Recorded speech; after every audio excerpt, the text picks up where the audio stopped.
Yeah. Episode 168, live post-game show from Proper Brick Oven right here in the heart of downtown. Come on by, drop your questions in the chat. Let's talk Phillies. Let's talk Pirates. You're listening to the Bucko Banter podcast, brought to you by the Just Baseball Media Network. Cue music. Rockin' 101, she compliment my taste. Whiskey in my lemonade, cause I like the way it tastes. Best seats at the Pirates game, they let me run the base. Yeah, my time is like my money, cause I can't afford to waste. Wifey is a lawyer, take my date to my dates. Order steak by the plates, and in case after case, run my race at my pace, clear the grass of the snake. Welcome back to second live show of the day, Adam. We're out here in the Cultural District. Awesome location here, by the way. Got Proper Brick Oven right behind us, Howl to Moon right there, but we're here with the Proper Brick Oven guys. And great spot. You got a bar right here. Our man Dan is hooking it up. Shout out Dan. And we're here to talk a Pirates win, which is even better. Not just a Pirates win, a Pirates series win. Against the Phillies. Against the who? Titans? Who? Who? Who is that? The Phillies? I know. I don't want to talk any trash about Philadelphia. Okay. Go off. It's definitely not the lesser city in the Commonwealth of Pennsylvania. Definitely not. Can we even call it a rivalry at this point? No, they're kind of like a little brother. How do you spend all that money and still lose the first two games to the Pirates, and then you got Skeens Day tomorrow? Yeah, it's like, okay, let's win at least one or two before you go to Skeens Day, and they can't even manage that. Right.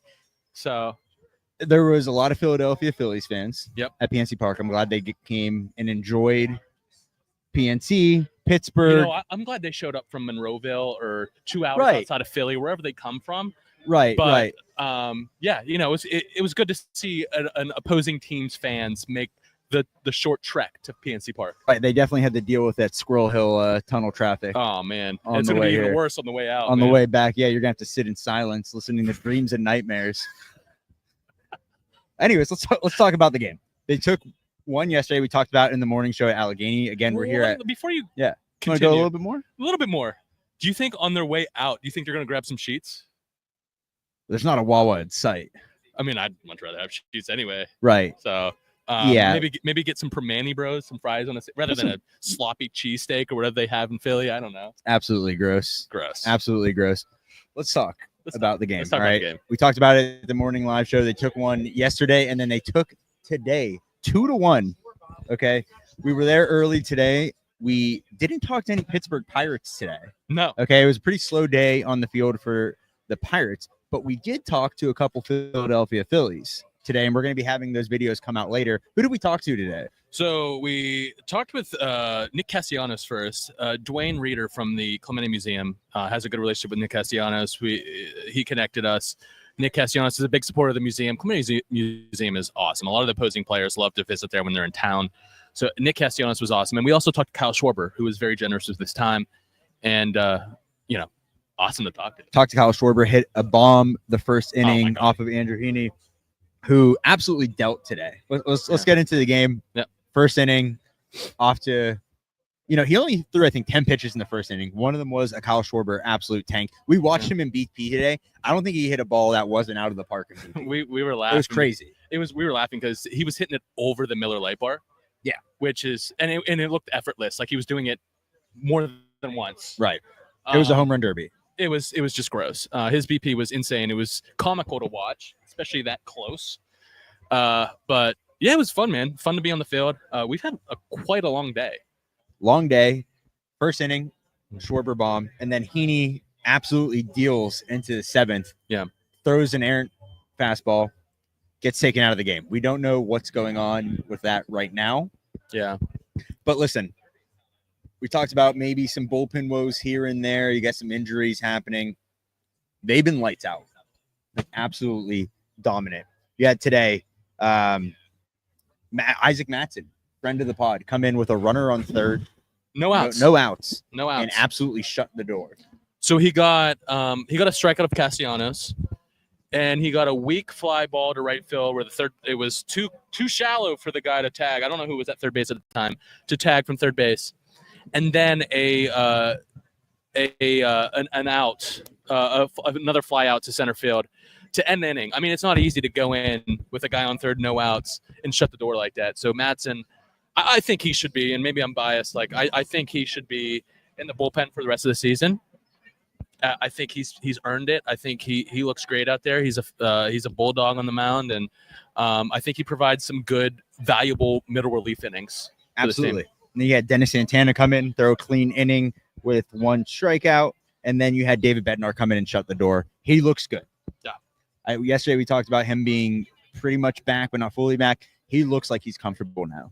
He does. And it's the 9th inning. He's high going out leverage there with some situations. confidence that he hasn't had in a while. So, ERA is a 3.74 right now. Remember what it was at the beginning of the year? yeah, It's it a was 3.74. He's been nothing short of excellent I coming will back. say he took that demotion to AAA, and he took it. He wasn't personally. happy with it. Yeah. He took it personally, and I think he bettered himself from it. Kind of hope the same thing happens with Colin Holderman eventually. I know there might be some arm problems there, or some other issues, but you got to commend Bednar for really bouncing back and getting back into form, and it's been huge for this team down the stretch here. Let's talk offense, because for the most part, after the first inning, it was pretty much non-existent until the 7th when Henry Davis hit his second bomb Yeah, in 2 days. Nick Gonzalez leading off today, which was pretty interesting. triple. No O'Neal Cruz, 2 days in a row with a triple. Yeah. And then Andrew McCutchen drives him in the first. So right away, you think they're going to swing it. Slows down significantly after that. Ranger Suarez pitched pretty well. But Nick Gonzalez back in the lineup. We talked about the aggressiveness just this morning, about him jumping ahead of counts, driving the ball, hitting the ball hard. And he continues to impress in that spot, man. Yeah, Making up for lost that time. was the first inning, right? First Yeah. at bat, he was leading off today, so really jump started the game there. I mean, that's what you can rely on Nicky G to be a catalyst. You want him up there in big spots. You want him up there to give that lineup energy. It was awesome to see. Having Nicky G back has been a blessing. So Absolutely. And as I mentioned, Andrew McCutchen drove him in, hit second today. Other than that, Henry Davis pretty much provided the only other offense. IKF had another base hit. He's hitting 304 right now, OPS of 732. Davis with another bomb, reaching and still put it in the deepest part of the park. that was in the bullpen, right? Yeah. And that's a little bit more to the right of the field that he usually hits the ball. Yeah. So love to see that. But it was off of Ranger Suarez. He really jumped on that. He had 2 hits today, right? He had two hits today, 2 for 3. 1 RBI, 1 run. Henry Davis is hitting 216 with a 689 OPS. Let's ignore the numbers for a second. He looks different. Yeah. Are we going to do it? He's back. Are we declaring him back? No. He's absolutely back. I mean, I know he had a really big series in Arizona, like I mentioned in today's live show this morning at Allegheny Coffee, but he I think he's going to be streaky at times, as most guys are, but he really has come up big in big situations, and he's done it multiple times for the past couple weeks. Yeah. And he looks more confident at the plate, and that's what's given me confidence in him. He's going to be your catcher 5 out of 7 days, I think.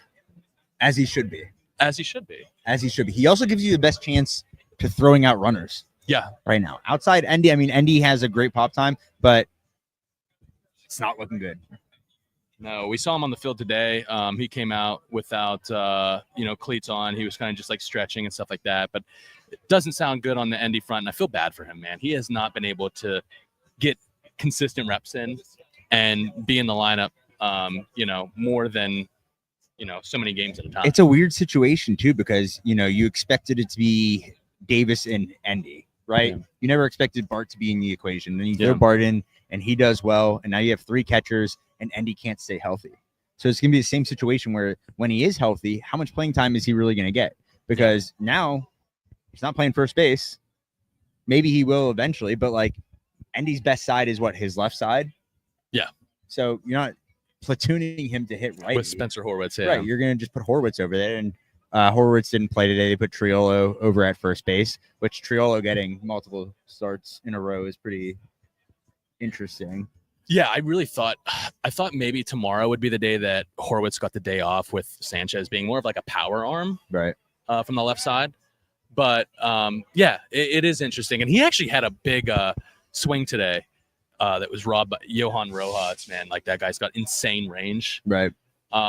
So, you hate to see a guy who's struggling at the plate really gets a hold of a baseball and, comes up short there in a situation where probably the catch percentage is like less than 20%. Right. So, yeah, man, Henry Davis has got to be your catcher 5 out of 7 days. I'm expecting him to be the catcher tomorrow with skiing, so that's what puts him at 4 in a row. Right. And I'm assuming we'll probably see Brett Sullivan on Monday, first game against the Marlins. He got called up today with Endy getting hurt, but I gotta love what you're seeing from Henry. Let's start drinking the Hopium a little bit here. You ready? Oh boy! So you took 2 of 3 from the Phillies. You have a chance to sweep tomorrow with the greatest pitcher on planet Earth taking the hill. Yep. Okay. He's looked nothing short of spectacular. He's going to give you a quality start. Yep. You have the Miami Marlins coming to town, who walked you off 3 times Yeah. the first week of the season. Who they're not a good baseball team. We've talked about it before. We like the energy that the Marlins bring with a young team, and they're making strides in the right direction in terms of how they're rebuilding it. But you have a chance to win 6+ games. Yeah. Or 6 games. You have a chance to win 2 series in a row. Right. And I don't want to go as far as say crucial series, but the Phillies series is like a big series win. Yeah. You should win the Marlins series, though. You should win the Marlins series. They just got swept by the Rockies, I believe at home, right? Yeah. Ride this momentum into a series against an inferior opponent and, get 3 quick wins. Absolutely. Deebs, what do you think about the game today? Let's see. I think that Hank it might be a little bit of an understated breakout, but Hank's breaking out. Heaney dealt until he had a classic Pirates game is like one mistake pitch. That's a solo shot. And then they normally can't score enough runs, but they did today. Barely, but they did it. Nicky G is like back like he never left. Back-to-back triples yesterday and today. IKF, Let's talk about what we were talking about during the game. Yeah, so Triolo's on first. He walked. Triolo on first, no outs. Bottom 5. Triolo on first, no outs. They attempt to steal with IKF up to bat. Picked off, or he gets him at second. Yeah. Triolo gets caught stealing. Your best hitter for average is up at the plate. And then the pitch after he gets caught stealing, IKF hits a single. So instead of having theoretically what could have been Nicky G up, first and second, no outs, you have Nicky G up, 1 out, runner on first. So you hate that? I hate that. I mean, I know we talked about this yesterday. I'm a bit of a proponent for moving IKF around a little bit. I mean, he's been sitting above in the order. Where would you move? I mean, Nicky G was pretty nice this leading off today. He was hitting yesterday as well, but I think you got to move him up a little bit. I know you want to turn the order around at the bottom, and like he could be like that kind of second leadoff kind of guy towards the bottom of the lineup, but like you don't really have the lineup to like play with that. You don't want your guy who's batting above 300 to get the least amount of at bats. I guess my argument against that is they're obviously going to continue batting O'Neill Cruz leadoff. You need some protection behind him. I know he's going to start off the game leading off, but like his second, third, fourth time through the order, I want O'Neill up to bat with someone on base, and IKF gives you the opportunity to make that happen. He's a guy at the bottom of your order. If you don't have him at the bottom of your order, like I said earlier, that bottom of the order is very bare. But he gives you the chance to have someone on base with O'Neill up to the plate to put multiple runs on the board, instead of 1. So that's my argument against that. I get it. Like normally a team with more depth would be able to move IKF around a little bit more. But I really like him where he's at. I don't know if you disagree with that. I think what's broke, don't fix. Yeah. What's not broken, don't fix. Yeah. Right. So he's hitting 305, 304 right now. Don't mess with it.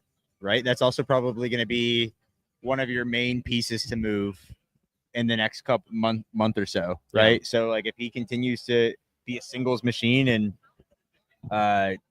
get on base, like just keep him there. Yeah, if Cruz is in this lineup, you want someone to get on base. I guess that's the main argument against it, right? I mean, overall, I think they won the game how they need to win the games, which is pretty good overall. My only gripe was that's how they have to win the game. My only gripe was the tree steal before IKF was up, and then like I don't know, IKF he's balling, man.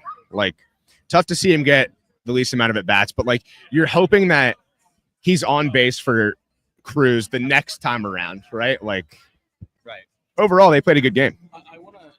We got a question in the chat here. Friend of the show, frequent question asker, Jim Rosati. Oh. What do you attribute Hank Davis's breakout to? Probably Louisville. Don't do playing this. well don't right now. I think he's probably saw the boys hit back-to-back bombs in the first inning the other day. Okay. And he said, I need to get in on the action, and right now is the time to do it. I'm going to say Valor Energy. So he's drinking the Giant Eagle energy drink. Yeah, he's drinking Valor Energy. I don't know. Like, I think he's obviously he's gotten more consistent reps, and it seems like he's been mentored by some key guys that have been around a while, like Adam Frazier. And it scares me a little bit that it took Adam Frazier showing him a few tips to. Yeah. And I'm not saying that was the whole reason, but like it seemed to be like a catalyst to him, maybe staying closed a little bit longer and making more contact. It scares me that the organization hasn't been able to do that themselves. But Jim says Adam Frazier for hitting coach, which I know we might be memeing here a little bit, but honestly, the last couple games I've watched, and he had a streak like this earlier in the season, I'm just thinking to myself, like, Adam Frazier finds a way to get it done. Like, he's getting on base. Yeah, he's kind of scrappy, and I think he's comfortable here, like I said earlier. But also, if he was offered a hitting coach job, I think he'd take it because he could spend every night at Dianoia. So let's talk Hank real quick, because I think there is a key difference in what you're seeing in the past couple weeks from Hank compared to what you usually see. He gets sawed off often, right? Yeah. He looks like he's guessing, and he was missing on middle fastballs, and he wasn't getting his hands extended. And you look at the past 2 home runs where, one was obviously like pull side and then one a little bit more left center, but each time he was able to get his hands extended over the plate and then able to rotate from there. So when he's able to get his hands extended and he's not being so rotational, like, he has unlimited power. Yeah. You can make an argument that he could be a top power guy if he was able to unlock his full potential, just because of the body size and the strength that he has, but he doesn't get his hands extended on a consistent basis. But when he's able to get his hands extended across the plate, even when he's reaching, because he did reach a little bit on those balls, but he's that strong where he can get extended, keep his body back, and then drive the ball. Yeah. And then hopefully that translates to maybe doing it a little bit more all over the field, but that's the main difference. He's getting his hands extended, and he's able to see the ball a little bit better that way. Doing right now. We have a guy just practicing his swing. But yeah, no, I totally agree. I also want to bring up another topic here, because we're running on 20 minutes here. Andrew Heaney potentially going down. Didn't look good from what I was not. Didn't have my eyes on the game at the time that it happened, but from what you guys said, it looked bad. If he were to go down, which would be awful. He's a guy I think is a key part of this rotation and could be a key part of our deadline. Yeah. Does that mean that Bubba's arrival is imminent? When did Bubba throw last? Let's check. That's what we need to know, because if Andrew Heaney is down, that's the clear move. Obviously, they could say, we're still going to keep Bubba there, and then they're going to bring Carmen back, which I wouldn't put it past them. But that would be the route that we would take. What do you got on Bubba here? He pitched June 5th, so that was Thursday.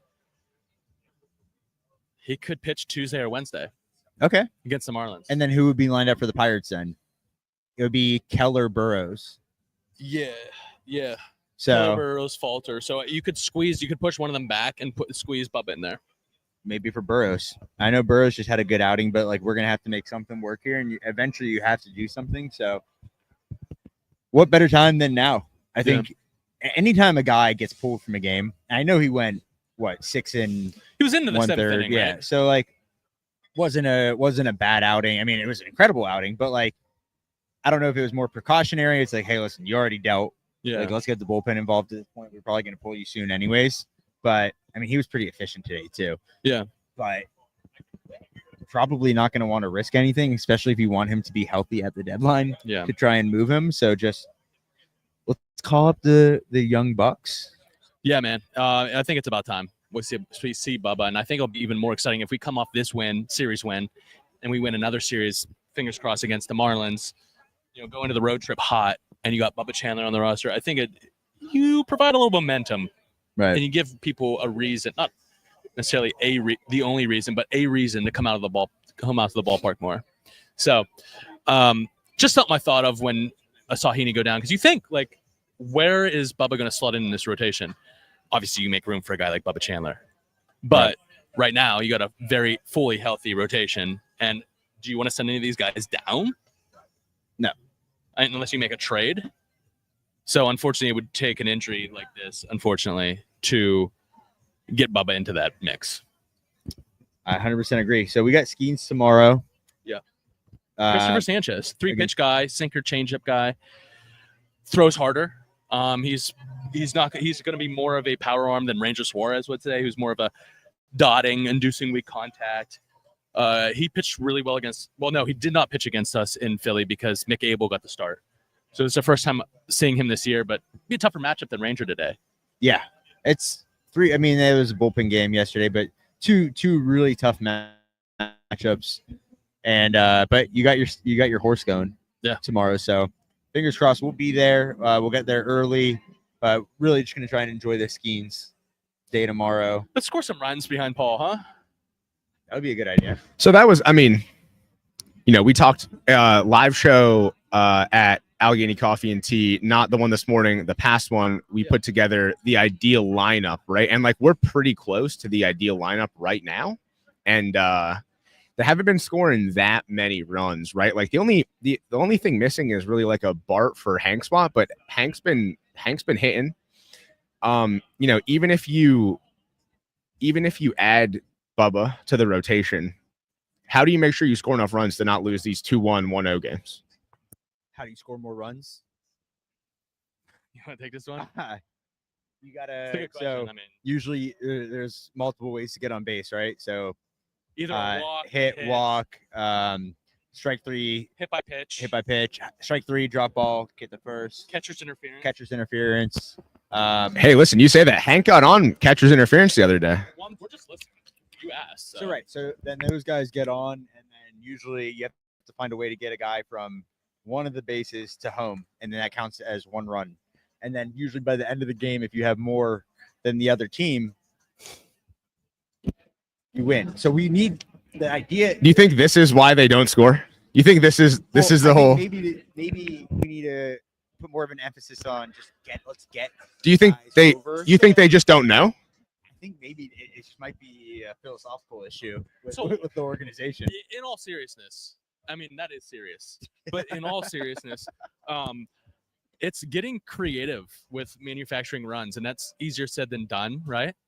I didn't watch the game yesterday. I was away. But I hear about this great IKF bunt. And I don't know. Dwayne was telling us today about could they have scored from third base? What do you think about that? That's tough because if the guy's starting to make that run towards third base, the third baseman's going to pick up that ball, right? Yeah. Like, I mean, he could establish a different lane, but I mean, at that point, like the bunt's so good, you just go no out spaces loaded. Yeah. Like rather than running into an out. It's too risky. Yeah. Because knowing history with the Pirates, you're giving yourself a better shot of running into an out. Yeah. There, okay. And then you have a guy on second and first. Yeah. And with 1 out, it just, I don't know. I think right now, runs are so rare. You have to make sure you're holding guys at the right time, making sure you're in the best position to score. And yeah, that's risky. And sometimes you want to be risky, but that's too close for comfort. Yeah. So I guess where I was going with that is you got to get, when you don't have a lineup that slugs a ton, you got to get creative with manufacturing runs and moving runners over, right? That might take more bunting. I know the game's moving away from bunting. That might take more hit and runs. That might take more. I don't like you got to find a way to manufacture runs in different situations, and that takes also lineup construction. We talked about our perfect lineup. Who can protect who in the lineup? What is the ideal lineup? This lineup's been changing quite a bit for the most part. Like you got Cruz, McCutcheon, Reynolds at the top, but I feel like Tom Kelly's been moving it around quite a bit. Yeah, and I'll not to like push back, but like they are trying. Like yesterday, they tried a double steal. It didn't work. They try and take bags occasionally, like not as much as they do at the beginning of the year, but I think they're still trying to swipe bags when possible. That really did cool down. We thought that was like a thing that they were going to be doing all year. And right. I mean, they did it last year too, where it started off hot and then they kind of just like stopped doing it. Yeah. At all. So I mean, like, yeah, continue. I think you have to continue to be aggressive if you're going to try and get runs across right now in unconventional ways, getting creative, doing things out of the ordinary, other than just killing a team by paper cut, single by single. You're getting a little bit more slug now since Nicky G's come back. If Hank starts hitting the long ball, you got 2 days in a row where you had 2 triples, 2 home runs. You've had a couple of doubles. So it's still a little bit better. We're still not fully there yet, but it's been an improvement. Can we get an opinion from a local Phillies fan about how he thought the first 2 games have gone? Should we get a comment from a local Satin Phillies fan?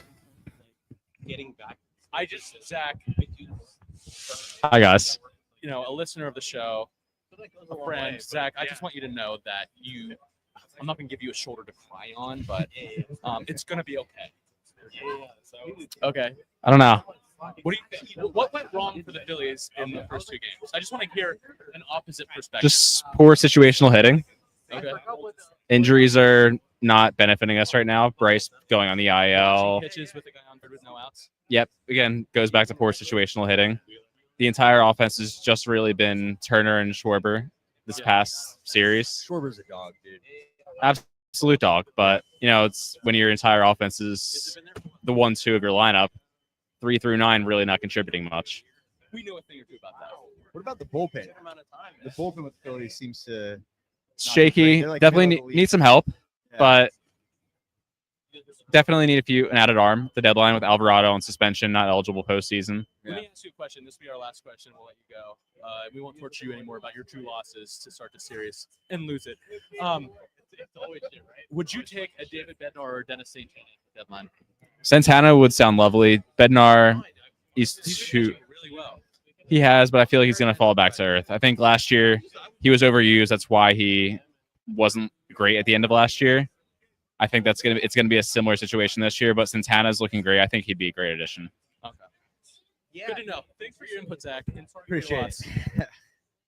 How are we looking in the chat here? We all good? Wrap this up here soon. All good in the chat. Yeah, we got about a minute and a half before we run for 30 minutes. Let's just get our cliff notes of the game. What are our takeaways? What do we forget about? What do we keep in mind moving forward? Well, let's go through the 3 stars. Yeah, 3 stars are Henry Davis, Nicky G, Isaac Madsen. I think only 1 inning pitch, no hits, 1 K, but it was a crucial inning. Like they easily could tie or go ahead there. There was only 1-1 at that point, right? Because Henry hit the home run the next inning, and he came in and got a crucial hold. And I don't think it's recorded as a hold because it was tied, but still he held. Madsen? Yeah, got the win. Oh, he got the win. Duh, because we scored the next inning. Yeah, but theoretically, like he held them, and he was a key contributor to this game, man. We had to put him on those 3 stars, and I thought Heaney was worthy. I thought he looked really good. I thought Bednar looked good. Yeah. So you got Henry Davis, Nick Gonzalez, Isaac Madsen. Yeah. Those are your 3 stars. Again, I want to highlight Nicky G real quick. Gonzo, the aggressiveness, driving the ball in the gaps, trying to get to third base, pushing the agenda. That's what the team needs right now, right? You need guys that you talk about getting creative and trying to take that extra step. A guy stretching a single into a double, or a guy taking a double. Yeah, exactly. Yeah. So overall, 2 good days at the ballpark. Wrap it up tomorrow with Paul Skeens. Show up. A lot of Philly fans.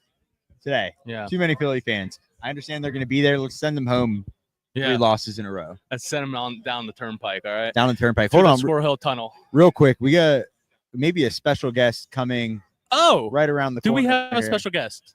No? Okay. No, Never mind. well, we're about to wrap it up here. So Real quick, we got a lot coming on this week. We got some key interviews. yes. You want to announce them or? Should we announce them? Yeah, we can announce them. Yeah. So the minor league show that drops every Wednesday morning, we have Termar Johnson coming on the show. We have Jack Brannigan that's going to be on the show in the next couple of weeks. So two of the top hitting prospects for the Pittsburgh Pirates. Really excited to have them on the show. So if you don't already, make sure you go over to Spotify. Make sure you leave a 5-star review, follow so you get all the episodes, download. Go to YouTube. You can find all the episodes on YouTube. Look at our dumb faces. Subscribe, like, leave a comment, share, tell a friend to tell a friend. And then come over to Proper Brick Oven. Again, this is where we're at right now, downtown between Proper Brick Oven and Howl at the Moon. We got a really nice setup here. Nice courtyard. You got some string lights. The weather's nice right now. It's only 7 o'clock, Scott. The night's young. It's beautiful. It's beautiful. I'll tell you what, man. I love what they're doing here. This is going to be a spot downtown, especially with everything that's being built up here with the Arts Landing and all that. But, man, I love what they're doing. This space has been empty for a while, and they're really trying to pick it up here. You got lights and you got a bar here. You've got people hanging out. It's definitely up and coming, I think, downtown. So I'm really excited. Maybe we'll do another post-game show here. Absolutely. I mean, look, you got all the beer you want, all the liquor. They got wine, it looks like. Got Aperol Spritz. Aperol Spritz. It's a beautiful night. Come outside. We're going to be out here for a while. So if you're in the area, come say hi. And until next time. Before that, real quick, until next time. Just want to say I'm really excited for the interviews this week. We met with Tamar and Jack. I know those are gonna be really good interviews, informative interviews, entertaining interviews. So definitely tune into those. But a lot coming up. And until next time, Adam. Raise it. Raise it.